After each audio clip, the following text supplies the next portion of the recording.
Hi, మీ Sharath Mora. Welcome to Sharath Mora unfiltered YouTube channel. మీరు subscribe చేయడం అయితే మర్చిపోకండి, ఓకేనా. మనం వచ్చేసరికి gold prices all of southern ఇండియాలో వచ్చేసరికి 1,42,000 వెళ్ళిపోయింది కదా. సో 1,42,000 అంటే చిన్న అమౌంట్, 10 గ్రాములు ఎంత పెద్ద అమౌంట్. సో ఒక్కసారి మీరు వెనక్కి చూసుకుంటే 2019లో ఇవే గోల్డ్ ప్రైజెస్ వచ్చేసరికి 33,000 ఉండేది 10 గ్రాములు. 10 గ్రాములు 33,000 ఉండేది కాస్త సో ఆల్ ఆఫ్ షడన్ ఇప్పుడు 1,42,000 అయింది. అలానే సిల్వర్ ప్రైజెస్ 2019లో బిట్వీన్ 35,000 నుంచి 40,000 పర్ కేజీ ఉండేది. That's right, KG. ఇప్పుడు వచ్చేసరికి అగైన్ కేజీ 3,30,000 నుంచి 4,00,000 అవుతుంది. సో దీనివల్ల ఎవరు బెనిఫిట్ అవుతున్నారు? First of all already gold reserves ఉన్న వాళ్ళు బెనిఫిట్ అవుతున్నారు, గోల్డ్లో ఇన్వెస్ట్ చేసిన వాళ్ళు బెనిఫిట్ అవుతున్నారు. సో బట్ ఎందుకు ప్రతిసారి పెరుగుతుందంటే, సో ఈ స్టాక్ మార్కెట్ క్రాష్ అయినప్పుడు ఎనీ టైం ఎప్పుడు ఏ ఇన్సిడెంట్ జరిగినా సరే, సో ఒక యుద్ధం జరిగినా, లేదు అంటే కనుక ఒక టారిఫ్ థ్రెట్ జరిగినా, లేదు అంటే కనుక ఎక్కడో ఏదో ఒక వైరస్ వచ్చినా సరే ఇమ్మీడియట్ ఎఫెక్ట్ అనేది స్టాక్ మార్కెట్ మీద ఉంటుంది. సో స్టాక్ మార్కెట్ క్రాష్ అవుతుంది. చాలామంది ఇన్వెస్టర్స్ ఆవేశంగా స్టాక్ మార్కెట్ నుంచి డబ్బులు తీసేస్తారు కదా, తీసిందంతా కూడా గోల్డ్ మీద పెడుతున్నారు. సో ఇమ్మీడియట్గా గోల్డ్ ఇన్వెస్ట్మెంట్. సో ఇప్పుడు నేను గోల్డ్ని ఇన్వెస్ట్ చేయమని చెప్పి క్లాస్ చెప్పడం లేదు. సో మరి ఎందుకు గోల్డ్ ప్రైజెస్ పెరుగుతున్నాయంటే, మనం ఒక్కసారి చెక్ చేసుకుంటే కొన్ని వందల వేల సంవత్సరాల నుంచి కూడా సో ఒక అప్పట్లో కాయిన్ ఏది వాడేవాళ్ళు ట్రేడింగ్కి, సో హైయెస్ట్ వాల్యూ కాయిన్ ఎప్పుడు కూడా బంగారంతో మాత్రమే ఉండేది.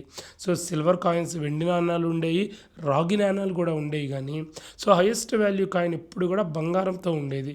మీరు గుర్తు తెచ్చుకుంటే కనుక మన చరిత్ర చదవండి, హిస్టరీ చదివితే. సో ఆ గోల్డ్ అనేది ఈరోజు కాదు, ఎప్పటి నుంచో ఉంది. ఎందుకు అంటే ప్రపంచంలో గోల్డ్ రిజర్వ్స్ చాలా తక్కువ.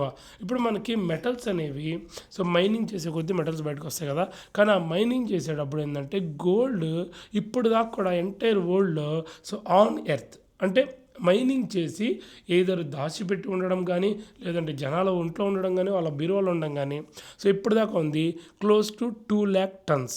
దట్స్ రైట్, 2,00,000 టన్నుల బంగారం బయట ఉంది. అండ్ ఇంకా మైనింగ్ చేస్తే సో ప్రజెంట్ అనాలిసిస్ ప్రకారం ఇంకొక 5,00,000 టన్నుల బంగారం మాత్రమే భూమిలో ఉంది ప్రజెంట్.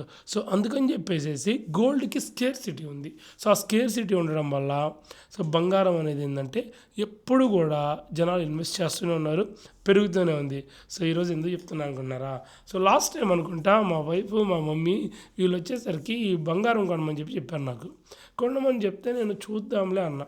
అంటే వాళ్ళు అందరూ బంగారాలు కొనుక్కుంటారు, వాళ్ళు ఎంతమంది కొనుక్కున్నారు. సో అప్పుడు వచ్చేసరికి బంగారము 70,000 ఉంది 2 years బిఫోర్, 3 years బిఫోర్. తీరా ఇప్పుడు చూస్తే 1,40,000 వచ్చింది. సో ఎవరైతే బంగారం మీద ఇన్వెస్ట్ చేశారో అది ఆభరణాల రూపంలో ఎలా అయినా సరే చాలా యూస్ఫుల్ అవుతుంది వాళ్ళందరికీ.